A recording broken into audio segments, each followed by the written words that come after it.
Hello, everybody, and welcome to ASA Live.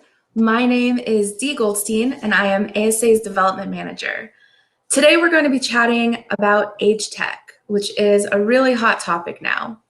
You may remember that back in December, ASA held a Generations Forum called Tackling the Digital Divide. That was a week-long event where we had different sessions every day that discussed things relating to the digital divide. That event yielded us lots and lots of great questions and ideas, which were the catalyst for conversations like the one that we're having today. So if you missed the event, you can still purchase access to all of the sessions by clicking on the link in the comments. I'd like to welcome our guest today. I'm joined by Ravi Bala, an AgeTech Evangelist and a startup mentor in AgeTech and remote monitoring. He's a co-founder and former board member at Health Signals, a leader in technology solutions for better senior living. He also works with many startup ventures as an advisor, serves as a mentor with the Silver Moonshots Accelerator, and is a member of the Drexel University AgeWell Collaboratory. Ravi, welcome. Glad to be here, Dee. Thank you. Thank you so much for joining us. So, the digital divide. At our Generations Forum, we talked a lot about designing technology in a more age-inclusive way. What are you seeing currently in the home tech ecosystem that's working and not working so well? Well, I'll tell you the positive thing that I'm starting to see in the age tech space now is an entire voice-first approach to age technologies. I mean, we've spoken for millennia and will continue to speak, forever. So using voice as a interface for the technology makes it so much easier and inclusive for most folks. And there are some folks for which, the voice technology may not be as inclusive. For them, we need to also have a parallel touch-based interface or something else that works in that environment. But I'm pretty excited to see that happen. The parts that I see have been a bit of a challenge are in the area of folks with like wearables and things like that. I think wearables work in many cases, but they carry with it a certain baggage in their own. Absolutely. So when we're talking first, you mentioned voice activated. So this is similar to Amazon's Alexa, right? Where you speak to them and they are responsive, and that's how you interact with the product. Absolutely. Absolutely. It is like Amazon Alexa, and there are a whole bunch of other, almost every senior living solution that I have seen is now starting to do a voice-first approach. For example, CVS just released a product called Symphony. And I'm pretty excited about that because this is probably the first time you've got a really a large organization with a wide footprint that is now releasing a platform level technology. Now, and this technology is produced by a company called AllocCare, and it is a voice-first approach. You can speak to it. Folks can speak from the app that is associated with it. Your caregiving team can speak to it directly. So it almost becomes your two-way, a limited telephone channel for you. And people will get to use it as a primary communication channel. There's a company called Wellbe in my neck of the woods in Philadelphia. And they've got a proprietary version, a proprietary voice interactive solution. And their intent is to make this the benefit manager in your kitchen table or in your desktop. Oh, interesting. So you can ask it questions like, how much money do I have left in my deductible? Or hopefully it'll get to, they haven't quite gotten there yet, but I told them I really want to hear from them. What's this next doctor's visit going to cost me? Because it's always a surprise when I get to my doctor's office. Absolutely. And certainly the older we get, the more doctors we have to see more frequently. And you mentioned one of the big drawbacks that you're seeing across the board is around wearables. So these are things like the Fitbit, like the Apple Watch, even back in the day, like that monitoring necklace where you press a button if you've had a fall. It's clear that something like that lanyard really carries a stigma with it, but why would a wearable like an Apple Watch or a Fitbit, which is being utilized cross-generationally, still carry that stigma? I'm not saying that the Apple Watch or the Fitbit carries the stigma, but there is an expense associated with it. That's number one. And number two, I'll tell you, I'm actually wearing the Amazon Hello and just testing it out at this point. And I test out a lot of wearables. Where you really find something interesting happen is they all require charging, and they all require for you to put into something. And this is kind of a habit forming thing. If I miss wearing it for 2 days, I then stop wearing it after that. Right? And That's there's an right. expense associated with it. I mean, it's $350, $400 for a device that I'm wearing, and it's not something that all of the seniors can afford. So there's a potential accessibility issue. Depending on the design, there's a UX issue of, can they learn to use it? Do they want to learn to use it? Is this something that fits in with their lifestyle, or is it something that carries a stigma? And then, of course, there's the compliance question. I usually wear my Apple Watch every day. I forgot to put it on the charger, just like you said. I haven't worn it for 2 days. Yeah, and to me, anything wearable requires you to take an action, in terms of charging it and wearing it, etc. I'm really partial to the no-touch technologies that are really starting to evolve, and they're everything from the voice-based diagnostics capabilities. I think Vocalist Health just got the CE mark for being able to diagnose COVID using just your voice recording. Wow. And there are like Sun Health out of Boston has the ability to do COPD, monitoring the severity of a COPD using your voice, your vocal recordings. And they do it with 20 seconds, a minute's worth of voice recording. So it's really not a large therapeutic exercise. There are organizations that now use Wi-Fi Doppler to detect whether you have activity or not. And we now have real solutions that are starting to emerge where your mesh Wi-Fi in the home can monitor the activity level. It can triage whether you're moving as much as you did yesterday, moving as much as you did 3 weeks ago. I may be able to predict a potential UTI or an oncoming fever days before you even realize that you're moving slower than normal. And I think I just heard that there was an article in Nature. University of Washington had 2 scientists that essentially put out a paper that said they could do irregular heartbeat detection using mics like the one that you have on the Alexa device. Oh, how interesting. So it looks like a lot of the same variables that anybody might want to measure, their heart rate, their stress level, for athletes, their heart rate variability, how they're sleeping. These are all things that are important for older adults too, but also for the care team as a whole. Yes, and that's the other thing that I really like, in terms of the evolution. I'll come back to Symphony because I've been evaluating, their technology. Their entire solution is designed around the care team's enablement capability. For example, if I were to call mom today, I just let people know, the entire team will know that I've already called mom today. Think about it, the next time around, if nobody's called mom, this can go ahead and say nobody called mom, or it can call my younger brother or sister and say, you haven't really talked to mom in a month, it's only Ravi that's been calling. So there are things you can kind of set as we will learn what works and what doesn't work. But the information is there, and the algorithms will exist that will enable us to make the care team much more responsive to the senior.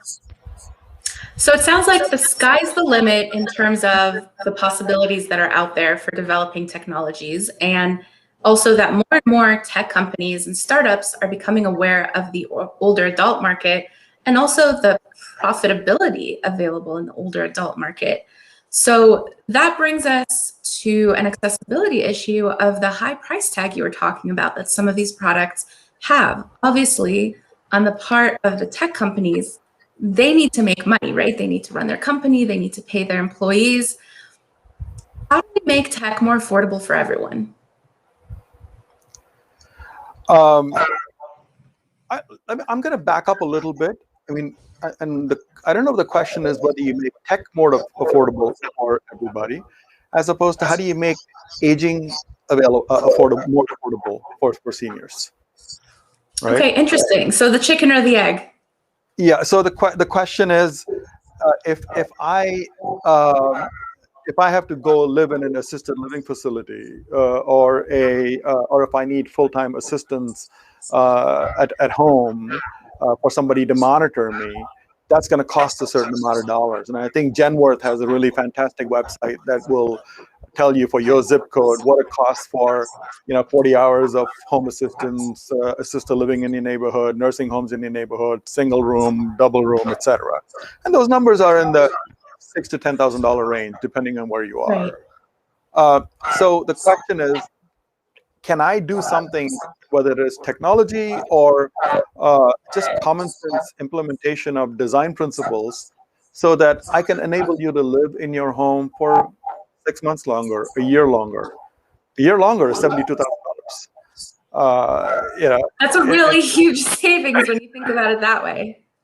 So I think we've got to attack the problem from the standpoint of, the senior doesn't care whether, or the family doesn't care whether you use technology or not to help them live at home. As long as they can live at home, be comfortable, be safe, and it appeases our guilt for not being there all the time. I think it really addresses the issue, and that's really what we want to look at. But having said that, I think there are some moves that I think are quite interesting. I just read about this thing called the Home Health Emergency Access to Telehealth, or HEAT Act. Mm-hmm. That's that's kind of making its rounds, and that's something we probably also all ought to get involved in and say, tell our legislators, make sure that you're working on the HEAT Act, and work to pass the HEAT Act. And the HEAT Act will allow for telemedicine to be reimbursable through Medicare. And for technologies like this to be reimbursable through Medicare and Medicaid, and that I think will make it possible for folks to afford it. And I'll tell you, this whole digital divide question that you're talking about is incredibly critical. We're 22 million seniors that really don't have any broadband access in their homes, and I read that it was about 40% of the Medicare beneficiaries that live in apartments and homes by themselves, they don't have access to broadband. They don't have the ability to get to it. It's an astounding number. And we're seeing it, right? When seniors aren't able to get appointments to go to their COVID thing because they don't have access to the online sites to get the appointments. Right. So it's really a question of how do we address this holistically from the perspective of legislation that supports the telemedicine, the training that allows people to learn how to use telemedicine and these tools, as well as technology that can be easily integrated into the home, and technology looking at it as a tool, not necessarily as the end-all be-all solution. Correct.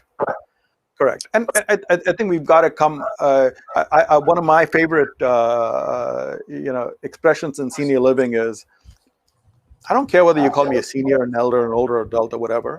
I just want you to recast, aging as engaged active living with purpose. And that requires us to go look at folks and say, what do you really need to feel engaged? What do you need to be active?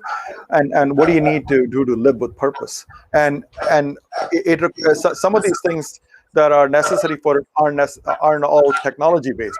There's a program called Capable that came out of Johns Hopkins University, and you might have talked about it in some of your other programs. But I think it's a phenomenal program where you take a occupational therapist, a nurse, and a maintenance crew, and essentially work with the senior to say, how do you live your life? What do you need to change in your in your home to help you live a little bit longer in that environment? And I think we all recognize that we fundamentally, as a society, need to change and shift the way that we approach aging and that we think about aging. And that is part of the thing that causes this divide in the first place. So it's a holistic thing. We change the way that we approach it, and we discover new solutions that allow people to have access to living better, healthier lives. Yes.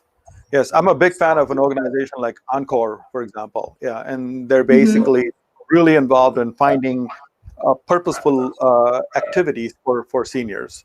And I love the fact that a lot of these universities are now basically saying, hey, if you're a senior, you can essentially take classes for free in our universities.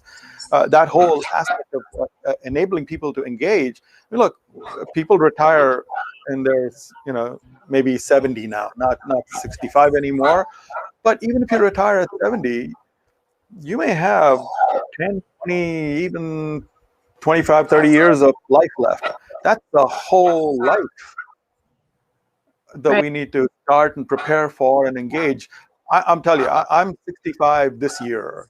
And I'm sitting there going, okay, I've got another 35 years. I can start something completely new at this point and go change the world. Another startup, perhaps. Exactly. So exactly. Let's shift back to the conversation specifically about some of these technologies. And for those of us who don't consider ourselves to be tech aficionados, there are some consumer products that are designed to be in the home that might not be super intuitive or user-friendly. So what needs to happen on the part of the industry to help bridge those gaps?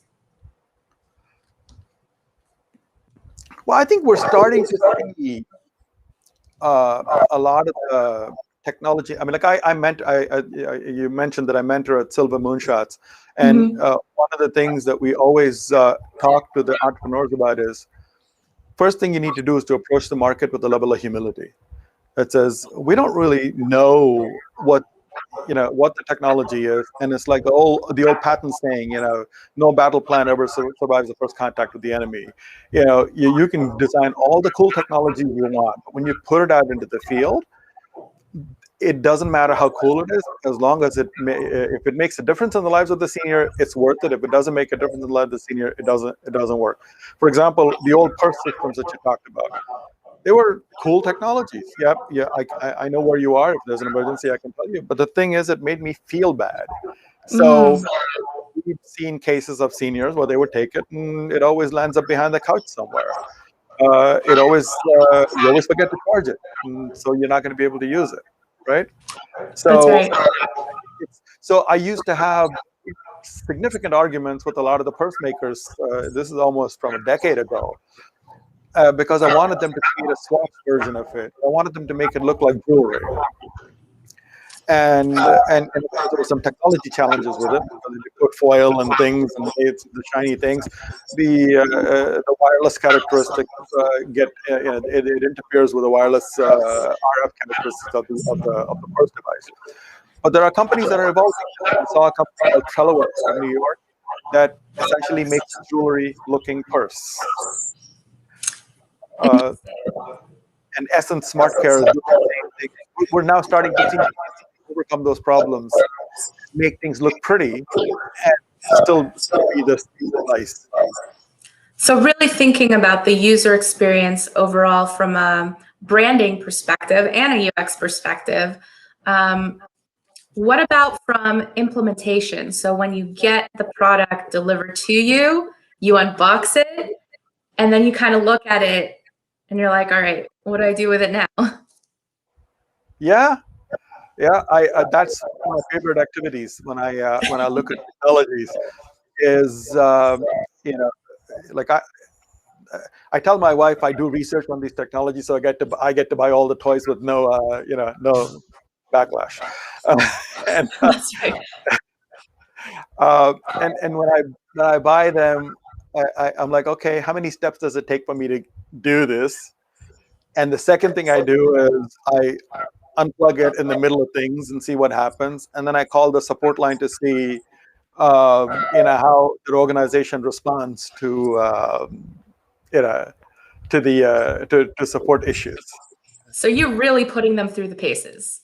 Yeah, and I think that again there are folks that are evolving with technologies that say people may not have Wi-Fi in their homes. So what do? I have a SIM card built into this thing, so I don't need to worry about whether or not they have Wi-Fi. For a lot of the things that we need to do for monitoring purposes, you can design the technology in a way that it doesn't require a big band. It doesn't need 5G. It doesn't need a lot of the big bandwidth things that you need. It's only for video conferencing that you need some level of communication capability. And you can do a lot between audio, between monitoring, between taking the data and only taking the exception level information and sending it up in terms of alerts. You can have AI at the edge to essentially make some of the initial diagnostics. But a lot of the triaging functions can essentially happen at the edge. And the other thing that I like about technology, I like the technologies that work when they give you the most emergent functions even when there is no communication.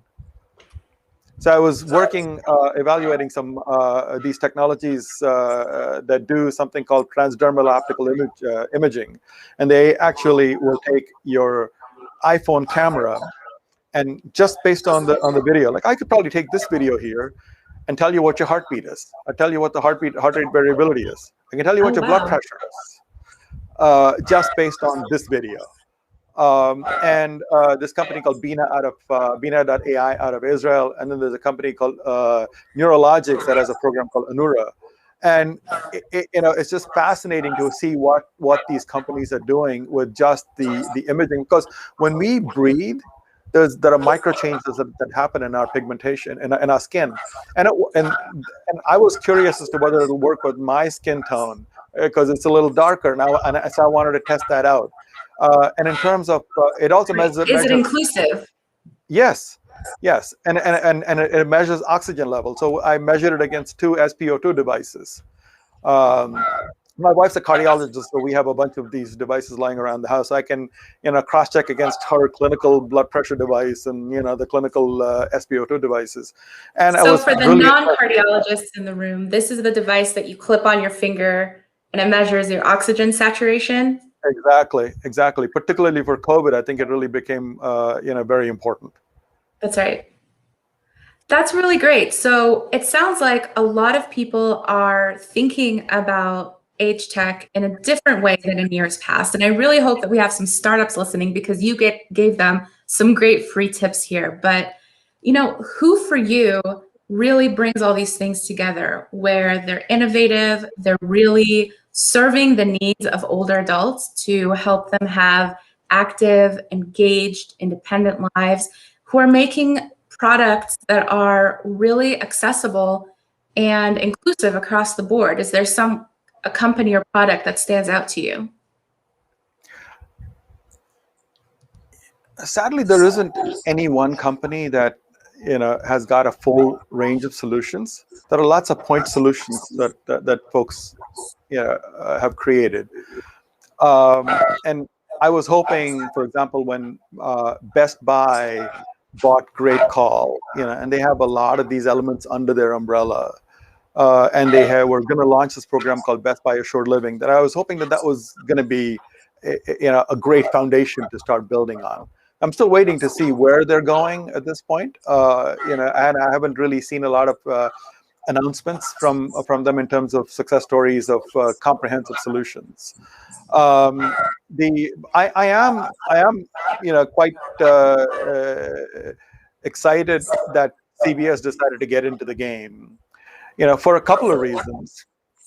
They have 10,000 locations across the United States. They have 30,000 pharmacists. These are people that have gone to school for 6 years doing a lot of, learning a lot about technology and science.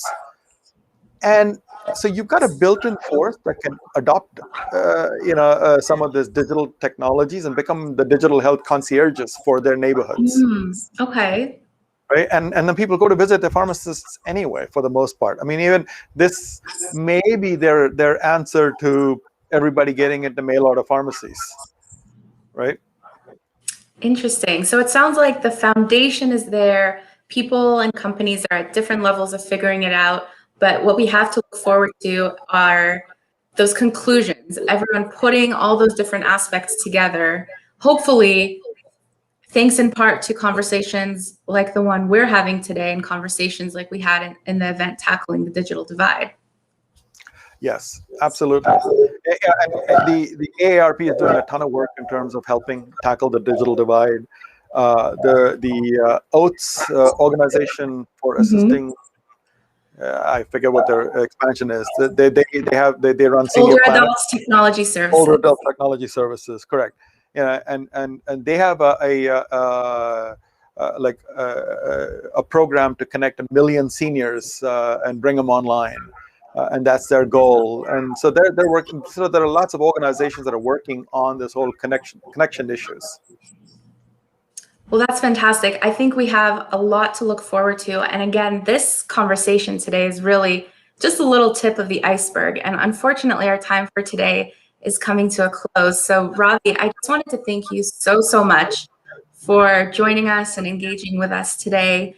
I don't see any questions currently in the chat, but afterwards I will post Ravi's contact information in the Facebook comment section so that you can reach out to him directly if you think up of any questions after today's conversation. And if you enjoyed our chat today and want to know more about how technology is innovating the aging space, I invite you to join us at On Aging 2021, which is ASA's virtual conference coming up April 6th through the 15th. And one of the technology-related sessions that you won't want to miss is CDW's keynote panel, Technology, the Great Equalizer of Society. It's going to feature CDW's Jessica Longley, Oates founder Tom Camber, Microsoft's Global Chief Medical Officer and VP of Healthcare, Dr. David Rue, and Comcast's Senior Director of Internet Essentials, Trinity Thorpe Lubnowski. So don't miss out. You can find out more by clicking the link in the comments. Thank you so much again, Ravi. Thank you, everyone who tuned in live. Thank you. And we'll see you for our next ASA Live. Take care.